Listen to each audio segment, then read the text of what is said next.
Kasayan, meron lang tayo i-guide na magkakabit siya ng hollow switch. Stock horn tsaka dual horn. Kasayan mo kasayan, shoutout mo na rin. Shoutout kay Dexter Villacorta. Kasayan, paano magkabit ng stock horn na may hollow switch? Pero naka-loud horn na ako. Nag-comment siya sa videong two-way alarm, paano i-convert sa dual horn ang module ng one-way alarm, two-way alarm at talking alarm. Ito siya kasayan ha. Naka-ano na siya, naka-loud horn na raw siya. Ito. Yan, naka-loud horn na ha.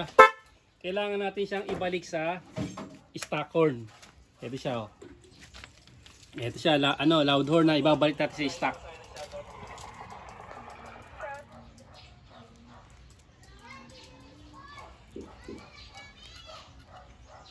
Kailangan muna natin ibalik sa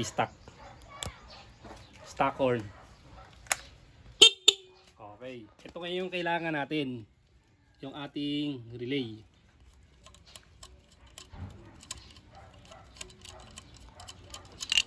Ito yung relay natin ha. Tsaka isang hollow switch. Saan yung hollow switch, Toti?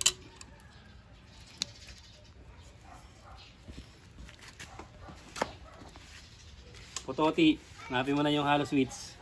Ito siya ha. Ito ang una natin gagawin sa pagkakabit ng ng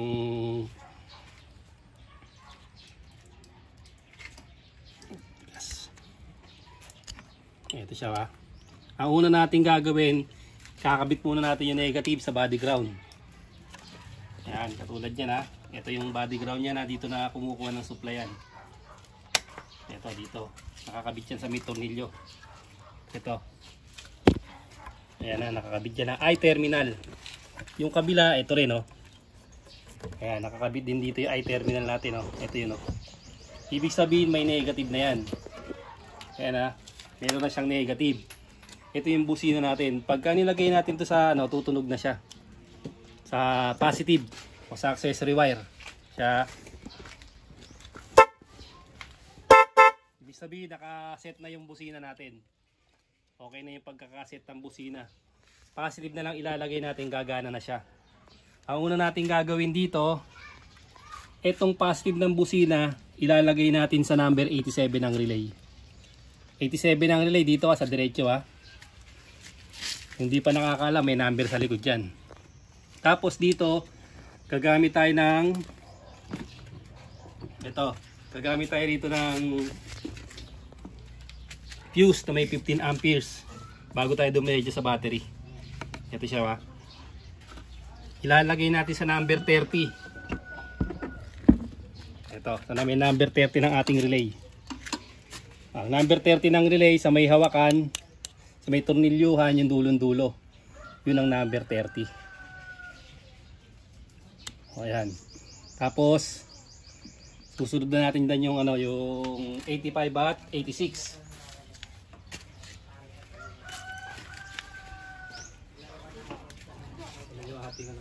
Meron niya tayong ayun, ito ang ating hollow switch. Ito siya ba. Ngayon ilalagay na natin yung hollow switch natin. Ito wag niyo muna intindihin to ha. Wag niyo na intindihin niya kasi napaka basic lang yan. Para lang yan sa ilaw. Ito lang. Ito yung pormahan niya ha. Ito yung positive negative. Yung nasa unahan niya, yan ang common. Yan. Kumbaga sa relay, ito yung dalawang 87. O, normally open at normally close. Ito siya ba. Yung normally close, uunahin natin yan. Ito yung normally close ha. Lalagay natin sa number 85. Ito yung 85 ba sa kanan. Sa kanan naman yung ito number 85.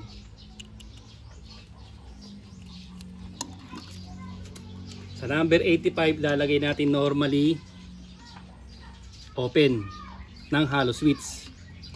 Bali tatlo ang gagamitin natin dito.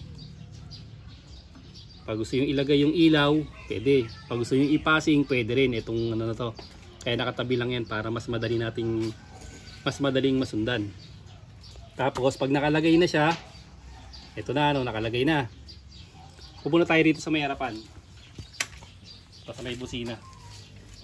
Kung ano yung pindutan na, ito diretso sa pindutan niya, pansinin niyo ha. Yung pindutan ng busina.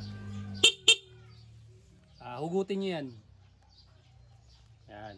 Tapos, kung iba di sakit ha, yung iba di sakit, bunutin nyo, tapos duktungan nyo. O kung hindi naman, putulin nyo, pwede rin lagyan nyo ng dalawang wire.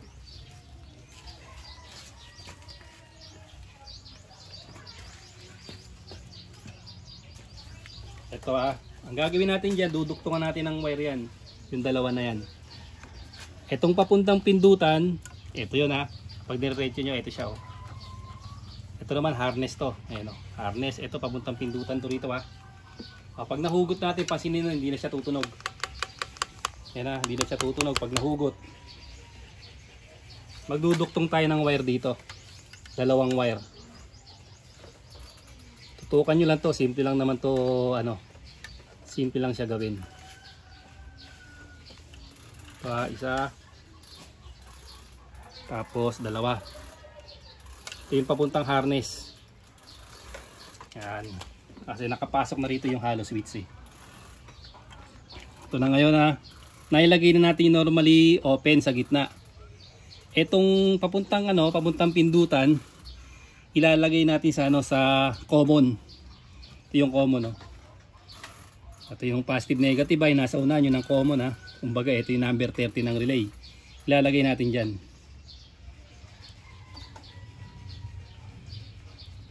Yan. Tapos isa na lang. Ito namang normally close, ilalagay naman natin sa kabila yung papuntang harness. Ito siya.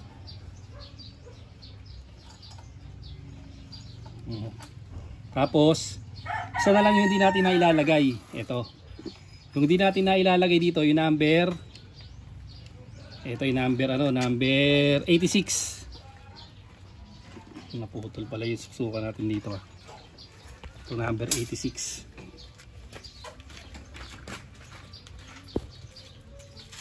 Ate, umaambon. Umaambon. So, tiisin ang pay. Tuwalan tayo ng pang sakit natin.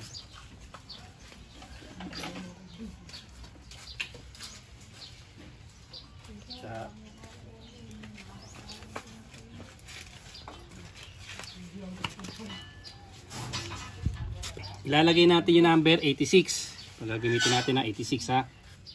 Lalagay natin dito.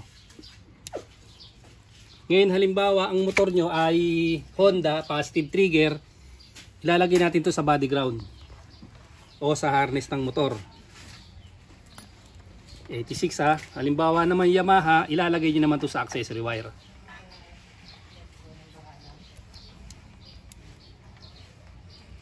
Ito dahil Honda to positive trigger, ilalagay natin sa negative. Bawa yan, ganito na magiging forma niyan. Lagay natin sa negative yan kasi ano tayo, positive trigger ha.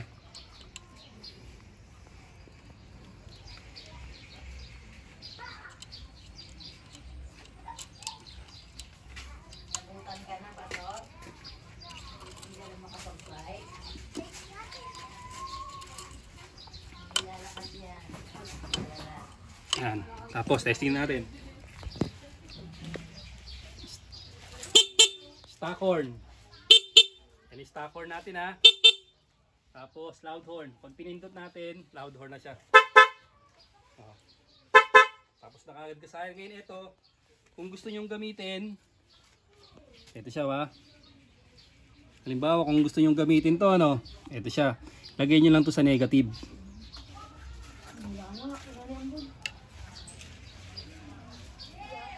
O kaya kahit magkabaligtaran yan ha, lagyan nyo lang ng positive negative.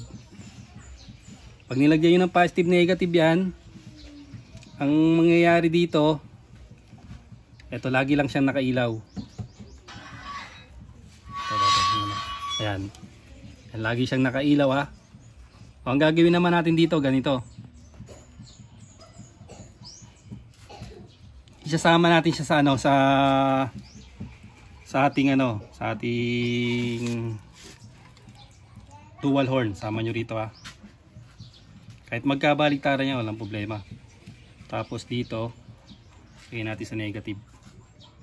Kahit di nyo ilagay yan, pwede rin. Ilaw lang naman siya. Para halimbawa, bubusina kayo. Ayan siya. May ground. May ground. Ayan, bubusina ba? Oh. Hindi umilaw, lipat nyo sa kabila. Lipat nyo yung red sa lakas pala yung ground, napasmado kasi dito. Yan. Tapos pag naglipat nyo sa kabila, ayan, pag nilipat sa kabila iilaw siya. Pagka gusto nyo nakapirmish yung ilaw, yung black at saka yung red, kahit magkabaliktaran, lagay nyo lang sa positive at negative. Pero kung gusto nyo magpapasing, ganito yung gagawin nyo ha. Tapos stock horn, magpapasing din siya. Okay, ganun lang kasayan yung paglalagay ha. Ang isusunod natin dito, yung nag-request naman na Pro Music para sa ito lang yung isang maselan ha. Ito isang maselan lang dito, yung number 86. Kung halimbawa kadalasan ng Suzuki, Yamaha at saka Kawasaki, mga negative trigger, ilalagay nyo lang to sa accessory wire. Pero pag Honda naman, ilalagay nyo naman siya sa negative kasi positive trigger to. Hanggang dito na lang mga kasayan. Sana yung makuha to ng nag-comment sa atin. Salamat sa panonood.